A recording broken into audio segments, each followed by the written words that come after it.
I have all the research I need. Let me now craft this story with deep procedural authenticity. Here is my internal plan. Setting: a state-owned field cabin in Township 5, Range 12 WELS, west of the east line of the state, unorganized territory in Piscataquis County, Maine, north of Moosehead Lake. The cabin serves as a seasonal base for wildlife biologists conducting deer wintering area surveys and moose monitoring. Narrator: a wildlife biologist, female, early 30s, 3 years with Maine Department of Inland Fisheries and Wildlife, Region E, Greenville office.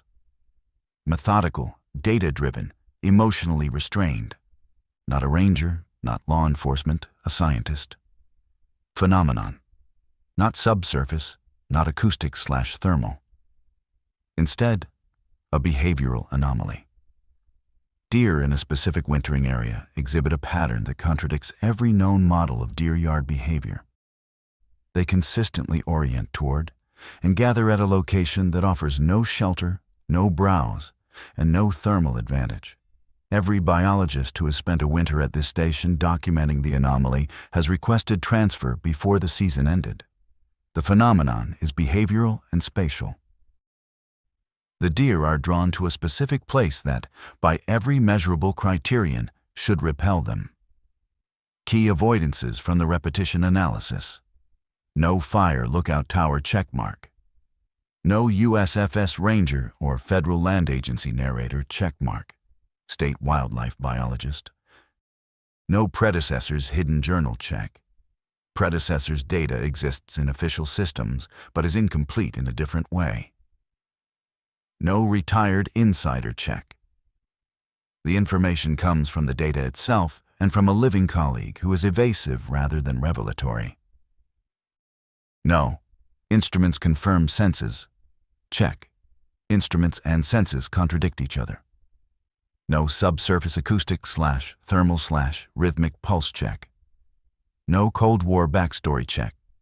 No trail camera as pivotal device. Check. No Pacific Northwest or Mountain West. Setting check. Maine. No narrator holds proof but chooses silence. Ending checkmark. No recruited external specialist who validates checkmark. No unknown long-term steward checkmark. No institutional acknowledgement, then inaction checkmark. No telling this story is the moral problem. Framing checkmark. Now I'll write part 1.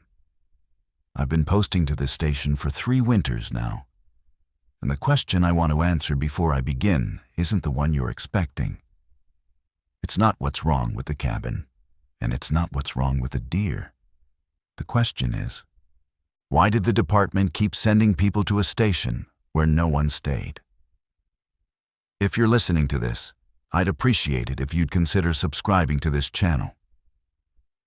What I'm about to describe happened to me over the course of 4.5 months, in a place most people will never see. And it took me almost a year after that to arrange it into something I could say out loud. I think it matters, and I think you'll understand why by the end. My name isn't important. My title is, I'm a wildlife biologist 1 with the Maine Department of Inland Fisheries and Wildlife, assigned to Region E out of the Greenville office. My job, in the broadest possible terms, is monitoring large mammal populations in the interior townships of Piscataquis County, which, if you're not familiar with Maine geography, means I work in a part of the state that has more moose per square mile than people. Most of the land up here is unorganized territory. No towns, no municipal government. Just township designations left over from colonial-era land surveys, things like T5R12WELS, which stands for Township 5, Range 12, west of the east line of the state. That's the one I need to tell you about. The department maintains a small network of field cabins across the northern districts for seasonal use. They're not staffed year-round. Typically, a biologist will draw winter assignment deer wintering area surveys, usually and spend anywhere from 6 weeks to 4 months operating out of one of these cabins between late November and early April. You snowmobile in with your gear, your food, your instruments, and you work. The cabin in T5R12 sits at about 1,500 feet on a hardwood bench above the Kaukamgomak drainage, roughly 42 miles by logging road from the nearest maintained highway, and another 11 miles by snowmobile trail from the nearest gate that's plowed in winter. In January, when the deep cold sets in, it's not unusual for the thermometer outside the cabin to read -25 before wind chill. In February, it can go lower. The cabin itself is solid built in the 1980s. Propane heat, a wood stove backup, radio antenna for the VHF, a small solar panel that charges a battery bank for your instruments and laptop. You're alone, but you're provisioned. It's remote, but it's functional. I need to be precise about something here. The department does not consider this a hardship posting. It's in the regular rotation. Biologists in Region E understand that winter fieldwork is part of the job, and most of us, I'll include myself, actually prefer it. There's a clarity to winter work that you don't get in the summer. The landscape simplifies. Snow creates a record of everything that moved through it. Aerial surveys become possible because the canopy of deciduous trees opens up, and you can see deer trails from the air that are invisible in July. Browse lines become measurable. Pellet groups persist. You fly transects with the game warden pilot, and every mark you see in the snow below you tells a story that the animal wrote overnight and hasn't had time to obscure. It's the closest thing in wildlife biology to reading a book the landscape is still writing. So when I tell you that the T5R12 cabin had gone through 6 biologists in 7 winters without a single one completing their assignment, I need you to understand that this was not because the work was hard. The work is the same everywhere. The difference was something else. I learned about the turnover pattern the way you learn most things in a state agency sideways. In my second year at the Greenville office, I was reviewing archived deer wintering area data for a habitat assessment report. And I noticed gaps in the survey coverage for the Kaukamgomak drainage. Large gaps. The townships immediately south and east of T5R12 had continuous survey data going back 20 years, but T5R12 itself had only partial datasets for 6 of the last 7 winters, and every one of those partial datasets ended abruptly. Not at the end of the survey season, in the middle. The data just stopped, sometimes in January, sometimes in February. One year, it stopped 11 days after the biologist arrived. I asked my supervisor about it. Doug Kane, the regional biologist, has been with the department for almost 2 decades. He's the steadiest person I know professionally, the kind of man who answers questions with exactly the amount of information the question requires, and not one word more. When I showed him the gaps in the T5R12 data and asked what had happened, he looked at the spreadsheet for a long time. Then he said, "People didn't stay." I waited for more. He clicked through a few cells on the screen, scrolled down, scrolled back up. Then he said, "We've had trouble keeping someone through the season up there. It's a remote posting." I pointed out that the T3R13 cabin, which is 20 miles farther from the Greenville office and sits at a higher elevation, had never had a gap. Doug nodded. He said, "That's true." And then he moved on to the next item on our agenda, which was a moose mortality summary for the Adaptive Management Unit. I let it go, but I didn't let it go. Not completely. Over the next several weeks, I pulled what records I could access through our internal systems. Personnel actions for wildlife biologists are managed out of Augusta, so I couldn't see the specifics of anyone's transfer or reassignment. But I could see the field data submissions, and those told a consistent story. 6 consecutive winters, 6 different biologists assigned to T5R12, 6 incomplete data sets. The last complete winter survey from that station was 2016, and even that one had a note in the file flagged by the data manager in Bangor that the final 3 weeks of observations used an unusual coding format that didn't match the standard protocol. I looked up who had been assigned in 2016. It was a biologist named Ellen Marsh, who had been with the department for 12 years at the time. She transferred to the Region D office in Strong the following spring and left the department entirely in 2018. I found her name on a few published papers about snowshoe hare density in the Western Mountains, but nothing else. No incident reports, no formal complaints, just a clean transfer and then a departure. The pattern didn't look like anything dramatic. It looked like what happens when a workplace develops a quiet reputation, the kind of thing people know about but don't discuss in writing.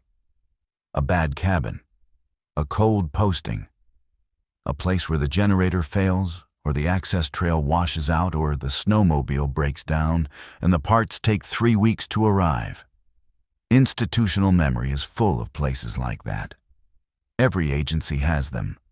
They persist because no single incident is bad enough to justify closing the station. And the aggregate pattern only becomes visible if someone lines up the records the way I did. I probably would have filed the observation away and moved on. Except that in September of that year, Doug called me into his office and told me I was being assigned to T5R12 for the coming winter. The department needed continuous coverage. The deer wintering areas in the Kaukum-Gomak drainage were a priority because of a timber harvest plan on an adjacent parcel. And the data gaps were making it impossible to complete the habitat impact assessment.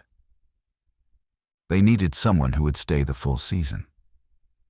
I asked Doug directly, "Why did the last 6 people leave?" He was quiet for longer than I expected. Then he said something I've replayed in my mind many times since. He said, "The deer do something up there that makes people uncomfortable." I waited. "It's in the data," he said. "You'll see it. I'm asking you to do the full season because I think you're the kind of person who'll look at what the data says and let the data be what it is, without needing it to be something else." I didn't fully understand that at the time. I do now. I arrived at the T5R12 cabin on November 19th. The access was typical for the district. I drove a department truck to the 6-mile checkpoint on the private logging road north of Kokajo, then transferred to the department's snowmobile and hauled a sled loaded with gear, food, and instruments along 11 miles of connector trail to the cabin. The trail follows old logging roads for most of its length, winding through second-growth spruce and fir with occasional stretches of birch and maple that have lost their leaves and stand like pale scaffolding against the gray sky. The snow was already 18 inches deep in the open, less under the dense canopy. By the time I reached the cabin, it was nearly dark. The cabin was in good condition. No damage, no signs of animal intrusion. The propane was connected, the wood stove drafted properly, and the radio check with the Greenville office came through clear. I unpacked methodically instruments first, then food, then personal gear. I charged the GPS units and the laptop, laid out my topo maps on the folding table, and ate a meal of canned soup and bread while reviewing the survey protocol for the coming weeks. The protocol for deer wintering area surveys is straightforward. You establish transect lines across the township and survey them on foot or by snowmobile after fresh snowfall, recording deer tracks, trail density, pellet groups, and browse intensity. You document canopy closure and species composition in conifer stands. When conditions allow, you coordinate aerial surveys with a game warden pilot, flying systematic transects and marking deer sign on paper maps while tracking your position on a GPS-linked iPad. Between survey days, you maintain weather observations, temperature, wind, snowfall, snow depth, and submit weekly data reports to the regional office. The first 10 days were unremarkable. I surveyed 17 of my 32 transect lines, documented 3 established deer wintering areas that matched the historical maps, and found a 4th concentration area in a dense spruce stand along the east side of a drainage I identified on the topo as Mud Brook. Deer sign was moderate to heavy, consistent with the early winter period before deep snow forces full migration into the yards. I saw moose tracks, snowshoe hare runs, the drag marks of a fisher, and one set of coyote prints that followed a deer trail for a quarter mile before diverging into a clear cut. Standard observations, standard data. On December 1st, I flew my first aerial survey with Jeff, one of the warden pilots out of the Norridgewock hangar. We covered T5R12 and the adjacent townships to the south and east in a morning of clear, calm weather. From the air, the deer wintering areas were clearly visible. Dense, dark patches of conifer canopy with networks of pale trails cutting through the snow beneath them. I marked them on the paper map while Jeff held the Cessna at about 500 feet, tracking our transect lines on the instrument panel. The work was routine and productive. By noon, we had solid aerial coverage of the entire survey area. It was during the flight that I saw the first thing I couldn't explain. In the northeast corner of T5R12, at the head of a small, unnamed drainage that feeds into Kaukumgomak Stream, there is a clearing. I'd noted it on the topo maps during my preparation, a roughly oval open area of perhaps 4 acres, surrounded by spruce and fir on 3 sides and a steep hardwood slope on the 4th. It didn't appear to be a logging clearing. The edges were too irregular and there was no road accessing it. On the topo, it read as a natural opening, maybe a frost pocket, maybe a wet meadow, maybe an old blowdown that had never fully regenerated. The kind of feature that exists everywhere in the North Maine woods and usually doesn't merit special attention. But from the air, on December 1st, the clearing was covered with deer tracks. Not around the edges, which would have been normal. Deer will cross open areas between conifer patches. Not in a transit pattern, which would have shown as a few trails connecting the surrounding habitat. The entire clearing was tracked. Hundreds of individual track sets radiating from the center outward, overlapping, returning, circling. The snow in the clearing looked trampled, compressed, almost gray with use. And the tracks didn't continue into the surrounding timber in the way you'd expect. They came from the timber, entered the clearing, milled, and returned the way they came, like water flowing toward a drain and then flowing back. I marked it on the map. Jeff glanced down and said, "A lot of traffic down there." I asked him if he'd seen anything like that before, that density of use in an open area. He thought about it and said, "Looks like a yard, but it's not." Which was exactly right. A deer wintering area has specific characteristics: dense overhead canopy for snow interception, thermal cover, a network of maintained trails, available browse within reach. The clearing had none of those things. It was open sky, no canopy, no shelter, no visible browse. The hardwoods on the slope above were too high for deer to reach, and the few scattered spruce at the margins were young, small, and already stripped of lower branches. There was no biological reason for deer to concentrate in that clearing. It was the worst possible habitat choice in winter, exposed to wind, deep snow, no food, no cover. An animal that spent significant time there in January or February would burn energy it couldn't replace and die. I noted the coordinates on my map and wrote in the margin, anomalous concentration, open clearing, no DWA characteristics, revisit on foot. I didn't think about it in terms of anything other than a data question, an unusual observation that needed ground truthing. That's what biologists do. We see something from the air that doesn't fit the model, and we go look at it on the ground to find the explanation the aerial view couldn't provide. Maybe there was a seep keeping the ground warm enough to reduce snow depth. Maybe there was a mineral lick. Maybe the clearing had been recently treated with fertilizer or seed by a timber company, and the residual nutrients were attracting deer. There are always explanations. The job is to find them. I planned my ground visit for December 5th, after a forecasted snowfall that would give me fresh tracking conditions. The snow came on the 3rd and 4th, 14 inches of dry powder over 2 days, with temperatures dropping to -8 on the night of the 4th. On the morning of the 5th, I loaded my survey pack, strapped on snowshoes, and followed a bearing from the cabin toward the clearing, which was approximately 3.5 miles to the northeast.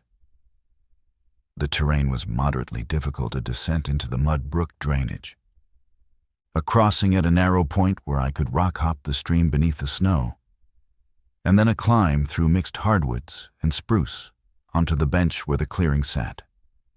I reached the edge of the clearing at about 10:30 in the morning.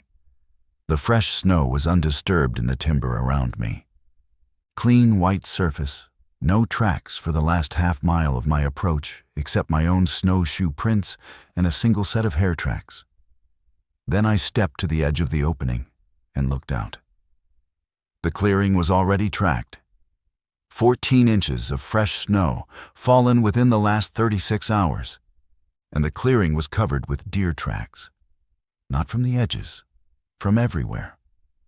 Dozens of individual animals had entered the clearing from multiple directions, concentrated in the center, and milled in the same circular, overlapping pattern I'd seen from the air. I stood at the tree line for several minutes, just looking. In 12 years of education and 3 years of professional fieldwork, I had never seen anything like it. The tracks were fresh, some of them still sharp-edged, less than 12 hours old. The deer had come here overnight, in the worst of the cold, in fresh, deep snow, to stand in an open clearing with no food, no shelter, and no thermal advantage. I unshouldered my pack and began my survey. I spent 4 hours in and around the clearing that day.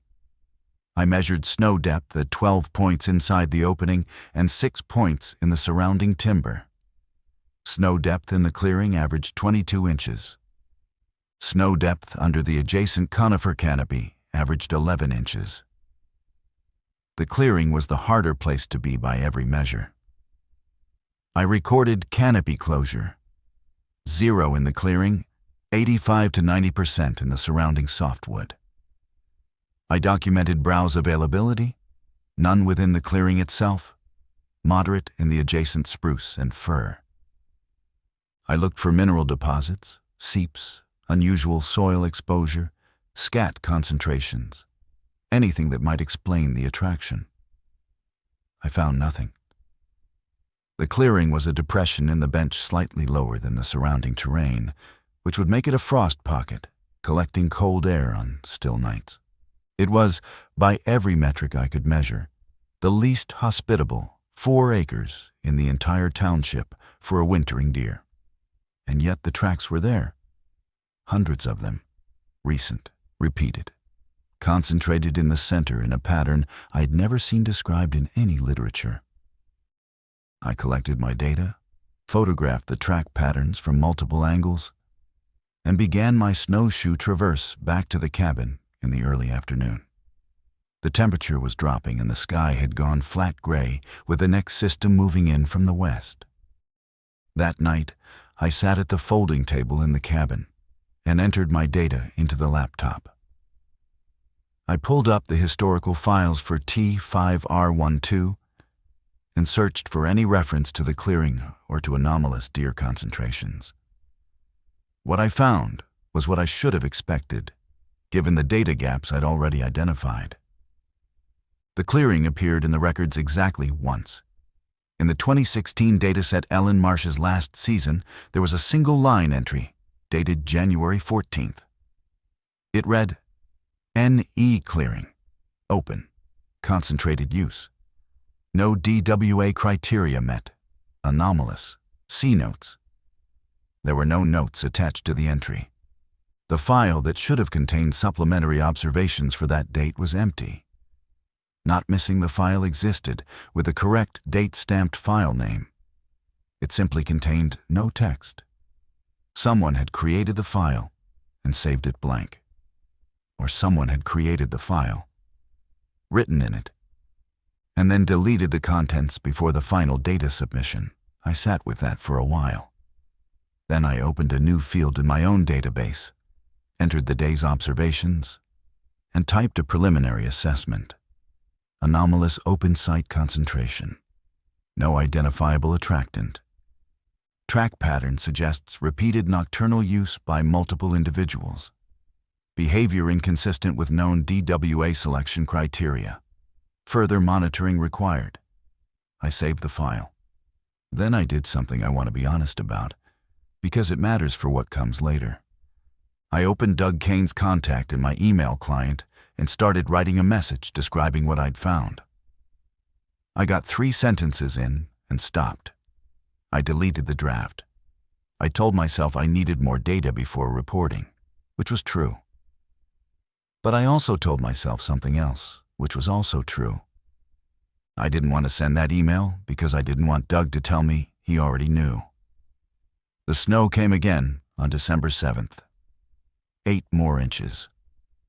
On December 9th, I returned to the clearing. The tracks were there again. Fresh. The same pattern. Dozens of deer converging from the surrounding timber, concentrating in the center of the open clearing, milling and returning. I began a more systematic survey this time, following individual track sets from the clearing back into the timber to determine where the animals were coming from. 4 of the sets I followed led back to the established deer wintering area I'd mapped along the Mud Brook drainage, a legitimate yard with dense spruce canopy, good browse, and an extensive trail network.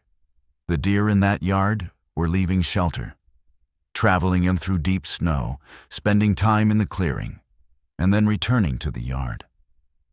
I followed one set of tracks more carefully than the others. It belonged to a large animal. The hoof prints were wide and deep, consistent with an adult doe or a small buck that had already shed its antlers. The tracks left the Mud Brook yard along a well-packed trail, then diverged from the trail into unbroken snow about 600 meters from the clearing. The animal had walked directly through 22 inches of powder to reach the opening. On the way back, it had followed almost exactly the same line. Down its return tracks paralleling the outbound ones, offset by about 18 inches. At the Mud Brook yard, it had re-entered the trail network and returned to the core shelter area. I calculated the energy expenditure of that round trip. A deer of approximately 140 pounds, wallowing through 22 inches of unconsolidated snow for 1,200 meters in temperatures that were -15 Fahrenheit at the recorded low point overnight. By any standard population model, that animal spent more energy reaching and returning from the clearing than it could have recovered from an entire day of browsing in the yard. It was a net negative movement. It made the animal weaker, and it had done it voluntarily in the dark, in the worst conditions winter could offer. This is the point where I need to be clear about what I mean when I say the deer were doing something that made people uncomfortable. I don't mean the deer were doing something frightening. I don't mean they were behaving aggressively or erratically or in any way that would raise concern about disease. Chronic wasting disease, which can cause abnormal behavior in cervids, produces specific observable symptoms: drooling, emaciation, loss of fear response, repetitive movement patterns with neurological impairment, I saw none of those indicators. The deer in the Mud Brook yard were healthy, well-conditioned, and behaviorally normal in every respect except one. They kept going to the clearing, and I could not determine why.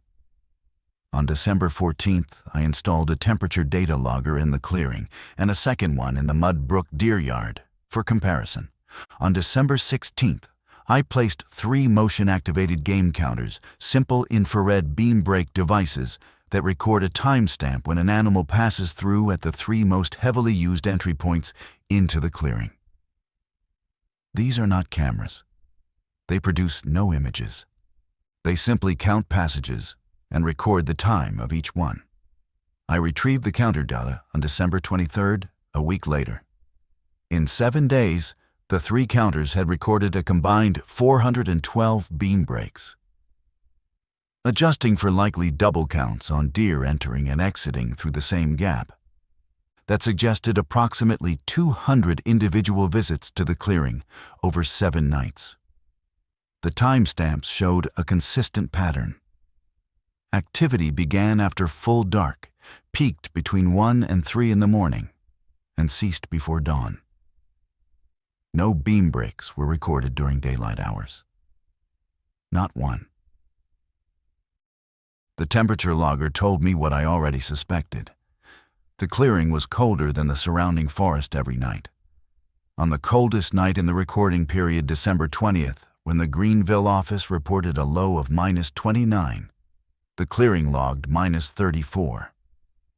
The deer yard, 1 kilometer away, logged -19, a 15-degree differential. The deer were leaving a warmer place, traveling through deep snow, and spending hours in a colder place in the dark, for no reason I could identify. I sat in the cabin on the night of December 23rd and looked at the data. Then I did something that was not part of the protocol. I put on every layer I had, loaded my headlamp and a thermos of coffee into my pack, strapped on my snowshoes, and walked to the clearing in the dark. The walk took longer at night. The snowmobile trail that runs the first 1.5 miles northeast from the cabin was easy enough by headlamp. But once I left the trail and started the cross-country traverse toward the Mud Brook drainage, the forest closed in and the footing became uncertain. Snowshoes are forgiving on a packed surface, but in the deep powder between the conifers, I was post-holing with every other step. Catching my frames on buried deadfall I couldn't see. The temperature on the thermometer clipped to my pack strap read -21 when I checked it at the Mud Brook crossing. The air was so still that the sound of my breathing seemed to carry for hundreds of yards. I want to describe what the North Maine woods feel like at 1 in the morning in late December, because it matters for what I'm about to tell you. Most people who haven't experienced deep winter in the interior don't understand the silence. It's not quiet the way a room is quiet. It's an acoustic pressure, a stillness so complete that your ears start manufacturing sound to compensate. You hear your heartbeat. You hear the creak of your jacket fabric when you turn your head. You hear the snow compressing beneath your snowshoes with a sound like someone slowly tearing paper. And beyond that, you hear nothing. No wind, no birds, no water running beneath the ice. The forest at that temperature is a held breath. I crossed the Mud Brook drainage at the same point I'd used on my daytime visits and began the climb through the hardwoods toward the bench. About 400 meters from the clearing, I turned off my headlamp. I stood still for 2 full minutes, letting my eyes adjust. The sky was overcast. No stars, no moon, but there was enough ambient light reflected off the snow that I could see the shapes of trees around me, the contours of the terrain, the pale surface of the snowpack stretching uphill toward the opening. I could see perhaps 30 meters in any direction. I started walking again, slowly. No light, each step deliberate, testing the snowshoe frame before committing my weight. I wasn't trying to be stealthy, exactly. I was trying to arrive at the clearing without altering whatever I might find there. Deer are sensitive to light and sudden movement. If they were in the clearing, I wanted to observe them without flushing them into the timber. I reached the tree line at the south edge of the clearing at approximately 1:40 in the morning. They were there. I couldn't count them in the dark. The clearing was a gray-white oval in front of me, and across it, maybe 60 or 70 meters away, I could see shapes moving. Dark shapes against the snow, shifting slowly, stopping, shifting again. No sound. That was the first thing I registered as wrong, and I use the word wrong carefully, because I mean it in a biological sense, not an emotional one. Deer in a group produce sound. Hooves on compacted snow, exhalations that are audible at close range in still air. The occasional stamp or snort. A group of deer standing and moving in an open area on a cold night should be producing a small but detectable acoustic signature. I heard nothing. I stood at the tree line for almost 40 minutes. The temperature was brutal. I could feel it pulling heat from my face and hands despite the layers. I kept my hands in my armpits and breathed into my collar and watched the shapes in the clearing. They moved. They were unquestionably deer. The body proportions, the gait, the way they held their heads, all consistent. I estimated between 15 and 25 animals, though the shifting and overlapping made it impossible to get a precise count without better light. They were not feeding. They were not bedded. They were standing and moving in slow, irregular patterns that seemed to circulate around the center of the clearing without converging on it or moving away from it. I want to be precise about what I felt, because this is where the other biologists lost the thread. And I think being honest about the emotional component is the only way I can explain why they left. I was not frightened. I want to be absolutely clear about that. Nothing about what I was observing was threatening. These were white-tailed deer engaging in a behavior that I didn't understand. That's the entirety of it. But I felt something else. Something I don't have a professional vocabulary for. The best I can manage is this. I felt that I was watching something I was not supposed to quantify. Not something secret, not something hostile, not something supernatural. Something that existed outside the system I'd been trained to apply. I felt the way you might feel if you walked into a room where people were praying in a language you didn't speak, aware that something meaningful was occurring.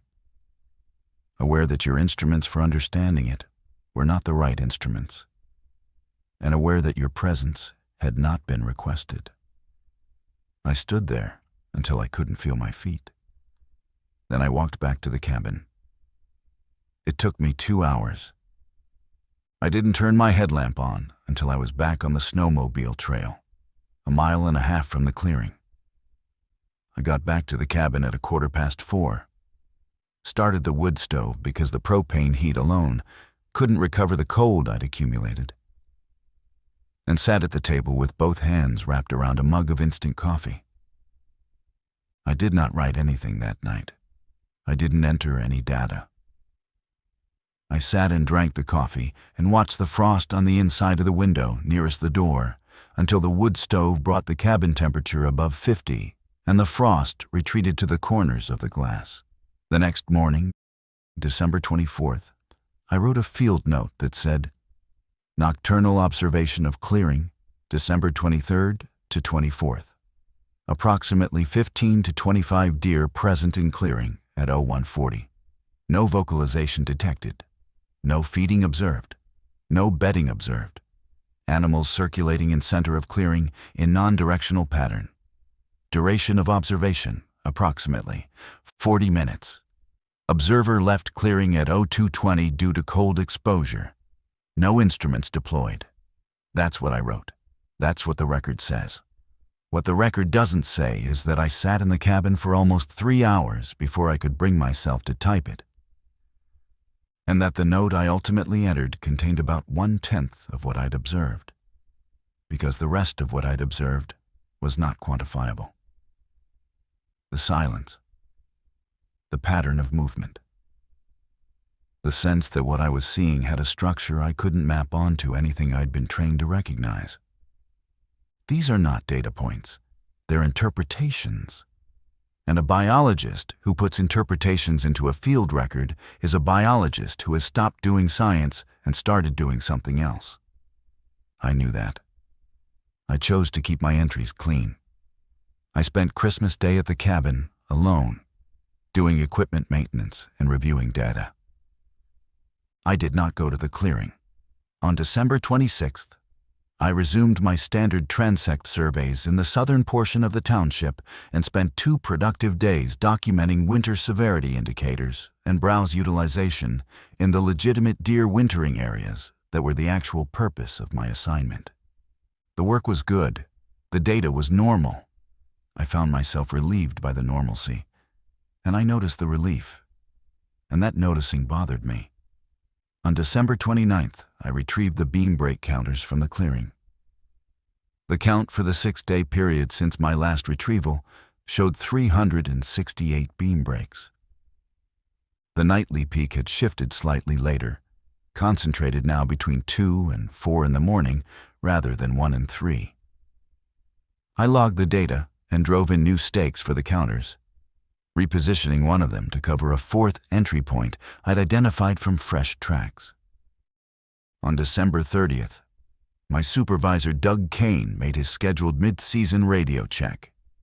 These calls happen once a week. You call into the Greenville office on the VHF at a predetermined time. Report your status, note any equipment or supply issues, and discuss data. I'd been submitting my weekly data files by uploading them from the cabin's satellite internet connection, which is slow but functional for small files. Doug had been receiving them. The call was normal until I asked a question. I said, "Doug, who surveyed this clearing before 2016? Ellen Marsh has one entry for it, but there has to be earlier data." There was a pause. Radio pauses are hard to read because you can't see the other person's face, and the transmission delay on VHF adds a second or two of dead air that might be hesitation or might just be the signal. Then Doug said, "The clearing isn't in the formal survey area. It's not on the transect grid." I told him I knew that, but that the deer concentration there was significant enough to document and that I'd been monitoring it with beam break counters. Another pause. Then he said, "That's fine. Note it in supplementary observations. Don't move your transect schedule around to accommodate it." I said I wouldn't. Then I asked the question I'd been holding for 3 weeks. I said, "Doug, is this what you were talking about? When you said the deer do something that makes people uncomfortable?" This time the pause was long enough that I thought we'd lost the signal. I was reaching for the transmit button to repeat the question when his voice came back. "Just keep your transect schedule," he said, "and submit your data on time. The clearing's not going anywhere." The call ended. I sat in the cabin with a handset in my lap and replayed the conversation in my head. He hadn't answered my question. He hadn't denied it either. What he'd done was more precise than either of those things. He'd redirected me to the work without discouraging the observation, which meant he knew about the clearing and had decided, at some point, that the correct institutional response was to let each biologist encounter it independently without guidance. I spent the first week of January in the field, standard transect work, all of it productive. The winter was deepening. Snow depth at my measurement stakes was approaching 30 inches in the open, and the deer were fully committed to the wintering areas now, with dense trail networks and heavy browse utilization in the established yards. I flew a second aerial survey with Jeff on January 3rd, and the deer sign in the legitimate yards was exactly where the models predicted it should be. The animals were behaving normally everywhere, except the clearing. From the air on January 3rd, the clearing looked different. It was still tracked. The trampled gray center was visible from 500 feet, but the snow in the clearing appeared to have a slightly different character than the snow in the surrounding forest. I asked Jeff to make a second pass. On the second pass, I looked more carefully. The snow in the clearing had a faint, irregular discoloration. Not brown, not yellow. Nothing consistent with urine or feces or soil exposure. More like a slight warming of the white. A hint of color that didn't have a name I could assign to it. I marked it on the map and wrote, "Possible surface discoloration. Cannot determine from air. Ground truth required." On January 6th, I walked to the clearing in daylight to investigate the discoloration. Fresh snow had fallen on the 4th, but the track pattern had already reasserted itself. The deer had been back. And the clearing was again stamped with the dense, circular impression of dozens of hooves. I knelt at the center of the clearing and brushed snow aside with my gloved hand. The ground surface was frozen, as expected. The soil was a typical glacial till, sandy, rocky, mixed with decomposed organic material from the surrounding forest. But the snow directly above the soil surface, in the bottom 2 inches of the snowpack, had a faint pinkish amber tint. Not throughout the clearing, in an irregular patch roughly 8 feet across at the center. I collected 3 small snow samples in sterile bags and packed them in the insulated container I use for transporting biological samples. I also collected a soil core from the center of the discolored area and a control soil core from outside the clearing, 30 meters into the spruce timber.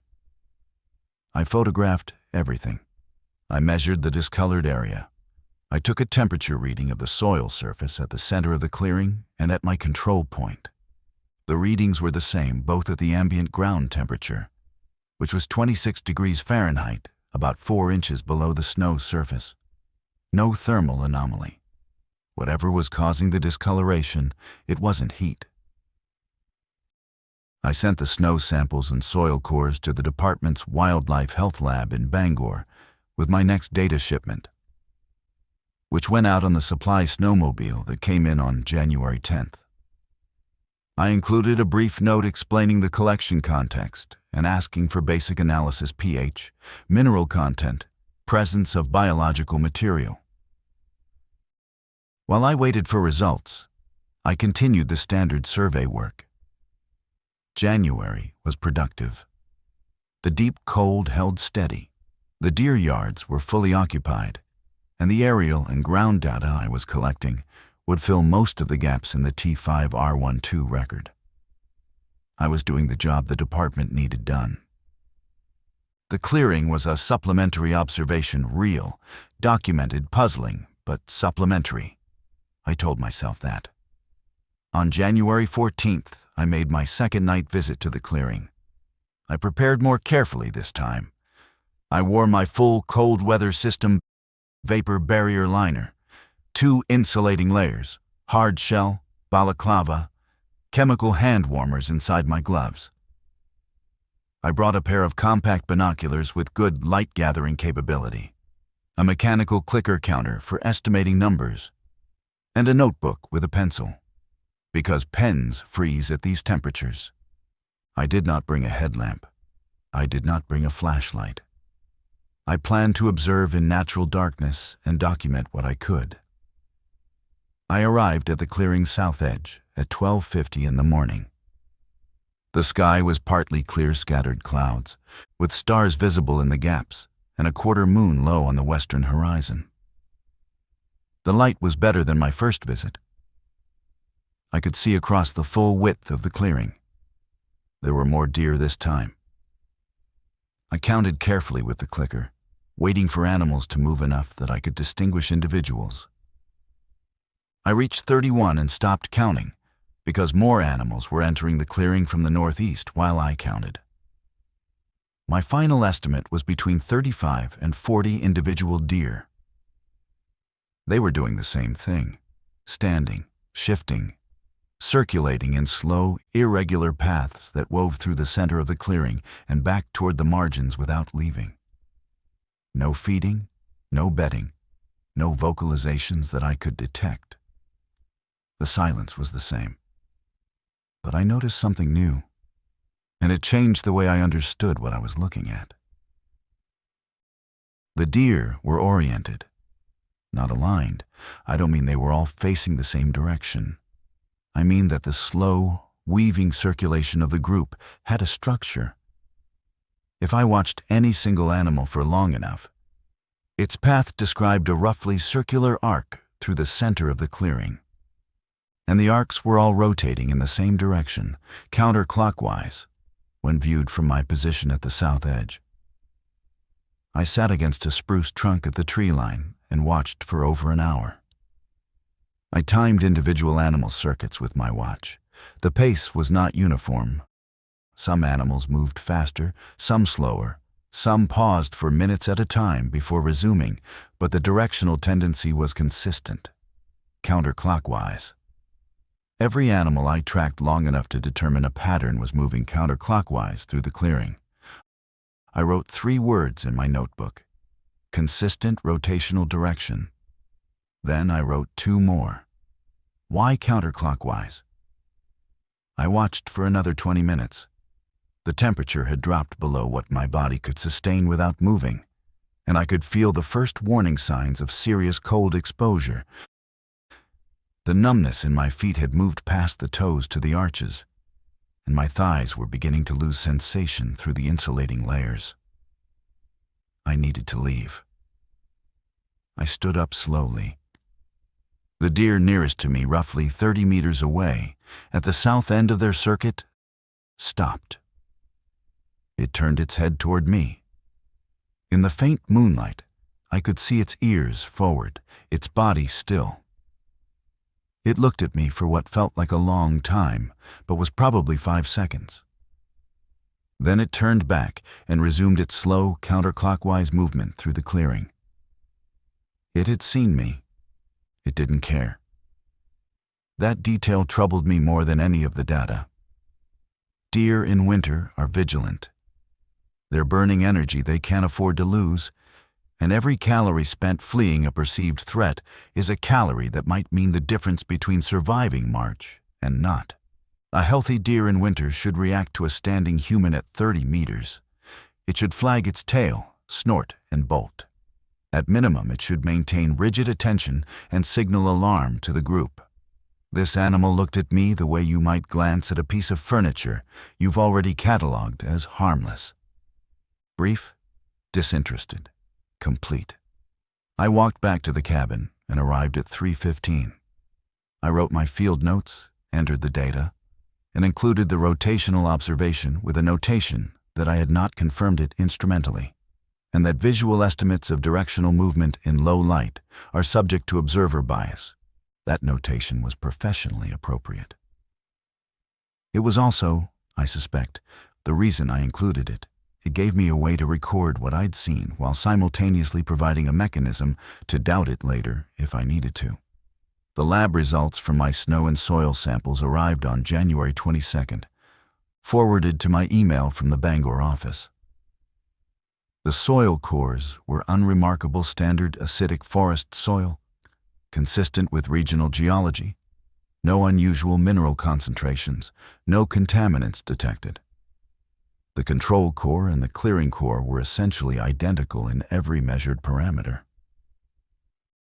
The snow samples were different. The lab report noted the presence of a biological compound in the discolored snow that the technician described as an unidentified protein-lipid complex, possibly of fungal origin. The concentration was low. The pH of the snowmelt was slightly acidic, consistent with contact with forest soil. The technician's note said, "Cannot classify to known organism. Morphology under microscopy does not match common snow mold genera. Recommend resampling if phenomenon persists. Not consistent with animal waste or decomposition products." I read the report 3 times, an unidentified biological compound in the snow at the center of the clearing where deer were engaging in unexplained nocturnal behavior. Not a toxin, not waste, not decomposition. Something living, or produced by something living, that the lab couldn't identify. I called the lab in Bangor and asked to speak with the technician who'd run the analysis. Her name was Rachel. She was helpful and precise. She told me the compound was unusual but not alarming. There are thousands of fungal and microbial species in northern forest soils, many of them poorly cataloged, and finding something unfamiliar in a snow sample wasn't unprecedented.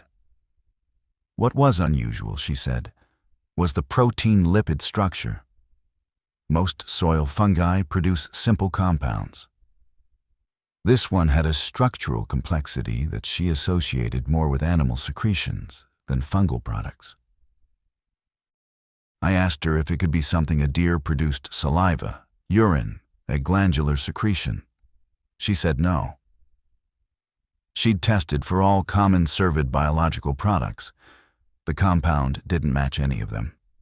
It was something else. I asked if it could be attracting the deer, if it was functionally acting as a chemical signal. She was quiet for a moment. Then she said, "That's outside my scope. You'd need a wildlife behaviorist or a chemical ecologist for that question. All I can tell you is what it is chemically, and what it is chemically is something I haven't seen before." I thanked her and ended the call. Then I sat in the cabin and thought about what I had. I had a concentration of deer in a location that offered no survival advantage. I had a consistent nocturnal pattern with a rotational structure. I had an unidentified biological compound in the snow at the center of the concentration. And I had a 7-year history of biologists who came to this station and left before their assignment ended. I opened my email and started writing a message to Doug Kane. This time I finished it. I described the beam break data, the nocturnal observations, the rotational pattern, and the lab results. I asked for guidance on whether to pursue additional sampling or to contact a specialist for the behavioral question. I wrote it in clean, professional language. I did not describe the silence. I did not describe the way the deer had looked at me. I did not describe the feeling I'd had standing at the tree line, the sense of witnessing something that existed outside my training. I sent the email on January 23rd. Doug's reply came on January 25th. It was 2 sentences. "Continue standard survey protocol. I'll discuss the supplementary observations with Augusta when I'm down there next week." I stared at the screen. 2 sentences. No follow-up questions about the data. No request for clarification on the lab results. No acknowledgement that an unidentified biological compound and a persistent behavioral anomaly in a species central to our management mandate might warrant attention. 2 sentences that said, in the institutional language I had spent 3 years learning to read, "I have received this. I am not going to act on it. Continue your work." I closed the laptop. I put on my boots and my parka and walked outside into the January dark. It was 5:30 in the afternoon, and the sun had been down for over an hour. The thermometer on the porch post read -17. The sky was clear, and the stars were so dense they looked like static. I stood on the porch and breathed and watched my breath vanish into the dark and thought about Ellen Marsh, who had come to this station in 2016 and created a file for her observations about the clearing and then saved it empty. I thought about the other 5 biologists. What had they seen? How far had they gotten before they decided it was better to leave than to keep looking? Had any of them stood at the tree line in the dark and watched the deer circulate in their slow, silent, counterclockwise pattern and felt what I had felt, not fear, but something worse than fear? The recognition that you are looking at something real, something measurable, something that your instruments can partially describe, and that the sum of what your instruments can describe is not enough. I went back inside. I made dinner. I entered my day's transect data. I did not go to the clearing that night. On January 28th, I received a radio call from the Greenville office that was not on my regular schedule. It wasn't Doug. It was Pam Layton, the administrative coordinator, telling me that a supply run was scheduled for January 30th and asking if I needed anything beyond the standard resupply. I gave her my list: propane, batteries, coffee, canned goods, fresh bread if they could manage it. She said fine. Then she said, "There's a note here that someone from Bangor wants to ride in with the supply sled. A tech from the health lab. Is that all right with you?" I said, of course. I assumed it was Rachel, coming to discuss the snow samples. I was glad. A second set of eyes on the clearing, a microbiologist's set of eyes, might see something I was missing. The supply sled arrived on the afternoon of January 30th, driven by Gary, the seasonal maintenance tech who handled the winter resupply routes. Riding behind him on a second snowmobile was not Rachel. It was a man I'd never met, about 50, wearing department-issue cold weather gear with a Bangor office patch. He introduced himself as Tom Aldrich. He said he was a wildlife health specialist, not a lab technician, but a field veterinarian who worked on disease surveillance and mortality investigations. I asked him why he'd come. He said Rachel had flagged my snow samples in her weekly report to the health program coordinator, and the coordinator had asked Tom to take a look at the site. Standard procedure, he said, when an unidentified biological material is found in proximity to a wildlife concentration. They wanted to rule out disease. I told him I'd already assessed the deer visually and seen no signs of CWD or any other condition. He nodded and said he appreciated that, but that his job was to do his own assessment. And he'd like to see the clearing in the morning if I could guide him there. That night, after Gary left on the return trip, Tom and I sat in the cabin and I briefed him on everything I'd observed. I showed him the data, the beam break counts, the temperature differentials, the lab report. I showed him my field notes. I described the nocturnal observations, including the rotational pattern and the silence. Tom listened without interrupting. He took notes in a small hardcover notebook with a pen that he kept inside his jacket to prevent freezing. When I finished, he looked at his notes for a while. Then he looked up and said, "How many nights have you gone out there?" I said 2. He said, "And you're planning to go back?" I said yes. I said I considered the clearing an active data collection site and that I intended to continue monitoring it. He held my eyes for a moment, not challenging, not concerned, assessing. Then he said, "The rotation. You're sure about the direction?"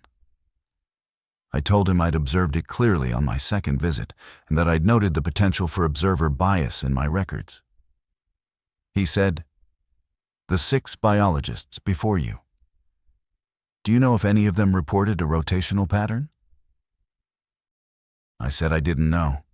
I said the records were incomplete. He nodded slowly. Then he said something that I carry with me. He said, "The records aren't incomplete. They were completed. They just don't say what the biologists saw." I asked him what he meant. He said, "I've been with the health program for 22 years. I've seen 3 reports mentioning this clearing. All 3 were submitted, reviewed, and filed. All 3 described the deer concentration. None of them describe what the deer are doing. The observations stop at the fact of the gathering. Nobody put the behavior on paper." I asked why. Tom closed his notebook.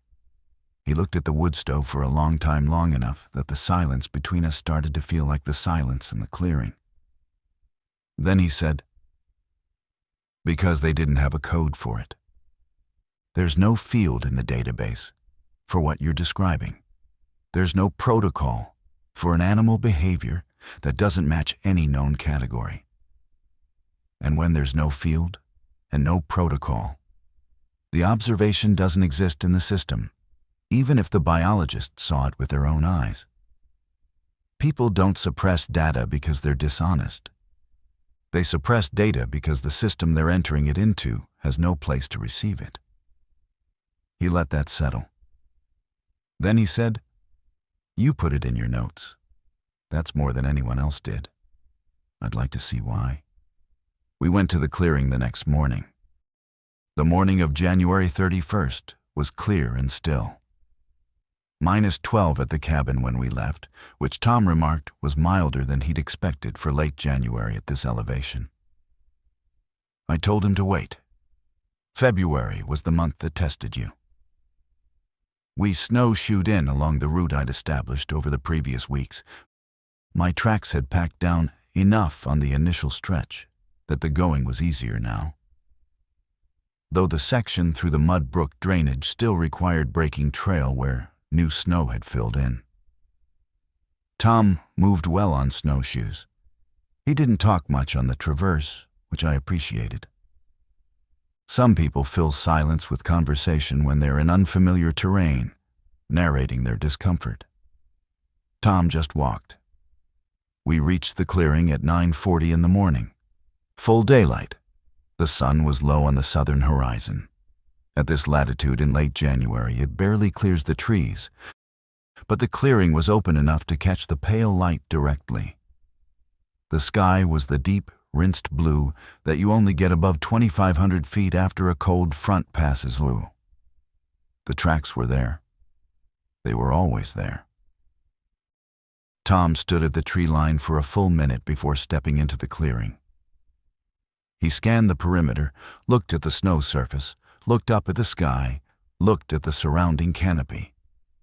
Then he walked forward, following one of the track-packed entry trails into the interior. I followed. In daylight, with a second person beside me, the clearing looked ordinary. That's the thing I need you to understand. It didn't look sinister. It didn't look haunted. It didn't look like the setting of anything unusual. It looked like a small frost pocket meadow in the North Maine woods, surrounded by spruce and fir, with a rocky hardwood slope rising behind it. In summer, it was probably wet, maybe a sedge meadow with standing water in the low spots. Now it was just a white oval of snow, scuffed and trampled by deer, with a fringe of dark conifers around the edges. Tom walked to the center. He knelt and began examining the snow surface the way a veterinarian examines a patient, systematically, section by section, with his face close to the ground. He brushed snow away with his gloved hand. He scraped the surface layer into a sample bag. He pushed his fingers down through the snowpack to the ground and held them there for 10 seconds, then withdrew them and looked at the fingertips of his glove. "Show me where you found the discoloration," he said. I walked him to the approximate center, where I'd collected the original samples. Fresh snow had covered the area since then. But when Tom cleared down to the older layers, the pinkish amber tint was still faintly visible in the compacted snow near the ground surface. He took 4 samples from different points within the discolored zone, labeling each bag with a grease pencil. He took a soil core. He took a temperature reading at the soil surface and at 4 inches deep. Then he stood up and looked around the clearing with an expression I couldn't read. Not confusion, not alarm. Something more like recognition. "How far is the nearest established deer yard?" he asked. I told him the Mud Brook yard was about 1 kilometer to the south-southwest, and the deer are traveling from the yard to here. "Multiple yards," I said. I've tracked entry lines from at least 3 different directions. The Mud Brook yard is the closest, but animals are coming from further out too." He nodded. He walked slowly around the center of the clearing in a wide circle, looking down at the tracks. He stopped twice, crouching to examine specific track impressions more closely. Then he came back to where I was standing and said, "I want to see something. Pick a track line, one of the fresher ones, and follow it with me into the timber." We chose a well-defined set of tracks, exiting the clearing to the northeast. They belonged to at least 2 animals. Walking close together, the prints overlapped, but the strides were different lengths. We followed them into the spruce along a gentle downhill grade. The deer had pushed through deep snow. The trench they'd made was shin-deep, even for us in snowshoes. After about 200 meters, the tracks joined a packed trail that was clearly part of an established deer yard network. The transition was abrupt, wallowing through powder, and then suddenly a well-packed highway of compacted snow with dozens of overlapping prints, browse-stripped cedar on either side, and the dense overhead canopy of a mature softwood stand. Tom stopped at the transition. He looked back the way we'd come, the trench through the deep snow, leading uphill toward the clearing we couldn't see through the trees. Then he looked at the deer yard, the sheltered, logical, biologically correct place for a deer to spend January. "They leave this," he said, gesturing at the yard, "and go there."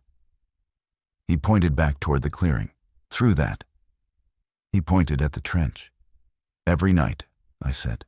"The counter data is consistent." He was quiet for a while. We stood in the deer yard, which was 20 degrees warmer than the clearing and nearly windless, surrounded by the evidence of hundreds of deer doing exactly what deer are supposed to do in winter, sheltering, rauseniering, conserving energy. The rationalness of it was almost comforting. This was the version of wildlife biology that worked. The models predicted this. The data confirmed it. The deer were surviving the way the textbooks said they survived. And then, every night, they left. Tom took off his right glove and pressed his bare hand against the trunk of a spruce tree, testing the temperature of the bark. Then he put his glove back on and said, "I want to come back tonight." I told him I'd been planning to return for a 3rd nocturnal observation anyway. He nodded. We collected his remaining samples and made the traverse back to the cabin. That afternoon, Tom called the Bangor office on the satellite phone and had a conversation I heard only one side of. He described the clearing, the track density, and the discolored snow in precise, clinical terms. He said he wanted to extend his field visit by 2 days. There was a pause while the other end responded. Then he said, "I'm not calling it disease. I'm not calling it anything. I'm saying I need more time to observe before I can write a determination." Another pause. He said, "Fine," and ended the call. We left the cabin at midnight. The temperature had dropped to -23. The sky was clear, and for the first time during my winter at the station, there was a moon not full, but past half, and high enough to cast shadows. The forest on the snowmobile trail was striped with bars of blue-white light and black shadow. The trees stood so still they looked like they'd been painted on the sky. We didn't speak on the traverse. I led, Tom followed. We turned off our headlamps at the same point I'd used on my previous visits, about 400 meters from the clearing, and let our eyes adjust. The moonlight on the snow was bright enough to navigate by, and the shadows of the trees gave us reference points for the terrain. We moved slowly, placing our snowshoes deliberately, avoiding deadfall and brush that might snap under our weight. I could hear them before we reached the tree line. Not the deer, something else. I stopped. Tom stopped behind me. I held up my hand, a gesture he couldn't see in the dark, so I whispered, "Listen." We stood still. The sound was very low, below the threshold of what you'd normally register as a sound, at all more of a vibration in the air, a pressure on the eardrums that you feel before you hear. Steady, not rhythmic, continuous, like a sustained note on an instrument too large to see. "Do you hear that?" I whispered. Tom said, "I feel it." We stood there for perhaps a minute, not moving. The sound, the pressure didn't change. It didn't pulse. It didn't fluctuate. It was simply there, the way the cold was there. We moved forward to the tree line. The clearing opened before us in the moonlight. And this time, I could see everything. There were more deer than I'd ever counted. The moonlight was strong enough that I could distinguish individuals clearly does. Fawns from the previous spring, a few young bucks with bare pedicles where their antlers had shed. They filled the clearing. I stopped trying to count at 60 and estimated the total at 70 to 80 animals. They occupied the entire clearing, and the trampled snow beneath them had been compressed to a hard, gray-white pavement by the sheer volume of hooves. They were circulating, counterclockwise, every animal. Slowly, steadily, some pausing, some accelerating slightly, but all moving in the same rotational direction, weaving past each other in paths that curved through the center and back out to the margins. The silence was absolute. 80 deer moving on compacted snow. And the only sound was the low, substanceless pressure in the air that I could feel in my jaw and my sternum. Tom had his binoculars up. He watched for a long time. Then he lowered them and leaned close to my ear. "They're not stressed," he whispered. He was right. I could see it too, now that he'd named it. These animals were not exhibiting any of the physiological indicators of stress. No elevated respiration, no rigid posture, no hypervigilance. They moved through the clearing with the unhurried ease of deer walking a familiar trail in favorable conditions. Their heads were low, relaxed, not lowered to feed, just held in the neutral position that indicates calm. Their tails were down. Their ears rotated occasionally, but didn't fix on any point. They looked, by every behavioral metric a wildlife health specialist could apply, completely at ease. Completely at ease. 80 of them, in an open clearing, in the middle of the night, at 23 degrees below zero, circling. We stayed for almost an hour and a half. The chemical hand warmers kept us functional, but by 1:30 Tom was shivering uncontrollably despite his layers, and I could feel the cold settling into my core. We retreated to the tree line and began the traverse back. We didn't speak until we were inside the cabin, the wood stove roaring, and both of us wrapped in sleeping bags at the table, with our hands around mugs of coffee. Tom sat hunched in his bag, staring at the table surface. His cheeks were patched white where the cold had started to work on the skin. I handed him a jar of petroleum jelly, and he smeared it on, absently. "The low sound," he said. "The pressure. Was that present on your other visits?" I thought about it. On my first visit, December 23rd, I hadn't noticed it. But the conditions had been different. Overcast, no moon, colder. On my second visit, I hadn't noticed it either. But I'd arrived later and stayed a shorter time. I told Tom I wasn't sure. It was possible I'd been too focused on the visual observation to register it. He nodded slowly. It could be environmental. Temperature inversion, wind across a ridge feature, ice stress on the lake. Low-frequency sounds carry a long way in cold air. "The lake is 6 miles from here," I said. "I know." He drank his coffee. Then he said, "How long have you been sleeping well?" The question surprised me. I said I'd been sleeping fine. He looked at me. That's not what I asked. I asked how long. I thought about it more carefully. The truth was that my sleep had changed sometime in late December, not dramatically, not in a way I'd flagged as concerning. I was falling asleep normally and waking at my usual time. But the quality had shifted. The sleep felt shallow, like I was drifting on the surface of it rather than sinking in. I woke with a feeling of having been almost asleep for 7 hours rather than deeply asleep for 7 hours. I'd attributed it to the cold, the isolation, the shortened daylight. Since around Christmas, I said. Tom nodded as if this confirmed something. The 2019 biologist stayed 19 days. The 2020 biologist stayed 31. Ellen Marsh in 2016 stayed the longest, almost the whole season, but her data stops in early March. Rachel pulled her file for me before I came up. The lab received 2 sample submissions from Marsh, both snow samples, both from this clearing. Both came back with the same unidentified compound. I hadn't known that.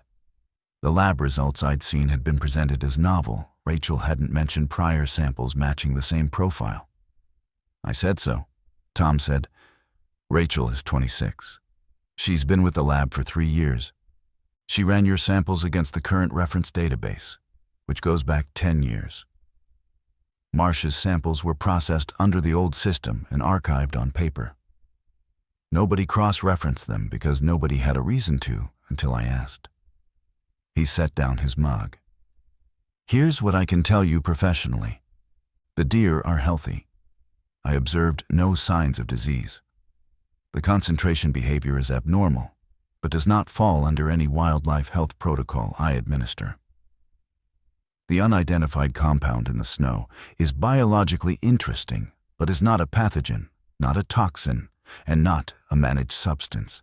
If I write a report, which I will, it will say exactly that. And the report will go into the file, and the file will remain in the system, and nothing will happen. He paused. Here's what I can tell you personally. Something is producing that compound in the center of that clearing. The deer are responding to it. The behavior has been documented intermittently for at least 8 years and is probably much older. Every biologist who has spent enough time here to encounter it closely has chosen to leave. You haven't. That makes you either more stubborn or more curious than your predecessors, and I don't know which one of those is better. He stood up, shedding the sleeping bag. I'm going to sleep. We'll talk in the morning. He was gone by noon the next day. Gary came in with a snowmobile, and Tom rode out with his sample cases strapped to the sled. Before he left, he shook my hand and said, Submit your data, all of it. The observations, the counter data, the discoloration, the rotational pattern. Put it in the supplementary file and submit it. If the system doesn't have a field for it, create a text entry and describe it in plain language. Don't edit yourself. I said I would. He started to walk toward the snowmobile and then turned back. The sound, the pressure. Did you feel it your first night out there? I said I didn't think so. But you felt it last night. Yes. He stood there in the cold, his breath clouding around his face. Marsh's second set of samples was collected in early March. The lab notes say the compound concentration was 4 times higher than her January samples. Whatever is producing it, it was increasing. He paused. That's the last data point anyone collected from that clearing before you. Then he left. I stayed at the T5R12 cabin for another 61 days. I completed the full winter survey season. I submitted every standard data set on schedule. I maintained my beam break counters at the clearing and collected data through the end of March, when the snowmelt began to compromise the instruments. I made 7 more nocturnal visits to the clearing between February 1st and March 15th. Here is what the data showed. The nightly deer count at the clearing increased steadily through the winter. My December counts averaged 20 to 25. January averaged 35 to 40. By late February, I was counting over 100 animals on peak nights. The deer were coming from wintering areas across a wider and wider radius. By March, I was tracking entry lines from yards that were over 4 kilometers away. Animals that should have been conserving every calorie for survival were making round trips of 8 kilometers or more through deep snow to spend hours in the clearing. The rotational pattern never varied. Counterclockwise, every night I observed it. I confirmed this with a simple method. I placed 3 flagged stakes in the clearing at known compass bearings and tracked individual deer paths relative to the stakes with my binoculars. The directional consistency was absolute. The discolored snow expanded. By late February, the pinkish-amber tint in the basal snow layer covered an area roughly 12 meters across at the center of the clearing, compared to the 2.5 meters I'd measured in early January. I collected samples every 2 weeks and shipped them to Bangor. Rachel confirmed that the compound concentration was increasing, consistent with what Marsh's data had shown 8 years earlier. She said the structural complexity of the protein-lipid matrix was also increasing. The compound was not simply becoming more concentrated, it was becoming more elaborately organized. She had no explanation for what that meant. The low-frequency pressure was present on every nocturnal visit after January 31st. I could not confirm whether it had been present earlier and I'd failed to perceive it, or whether it had begun during the period of my observation. It did not fluctuate. It did not intensify. It was simply there, continuous, standing in the air above the clearing like a column of sound, too low for the word sound to describe. My sleep did not improve. It did not worsen either. It stayed in the same shallow register it had occupied since late December, functional but unrested. I could do my work. I could think clearly. I could survey and record and analyze. But I felt, through the entire second half of the winter, as though I were operating at one remove from my own experience, present but not fully engaged, watching myself do my job from a slight distance. I want to be honest. On 4 of my 7 nocturnal visits in February and March, I did not remain at the tree line. I entered the clearing. I walked among the deer. They did not react to me. They flowed around me the way water flows around a stone in a current, adjusting their paths by a few feet to avoid contact, but otherwise continuing their counterclockwise circulation as if I were a feature of the terrain rather than an intruder.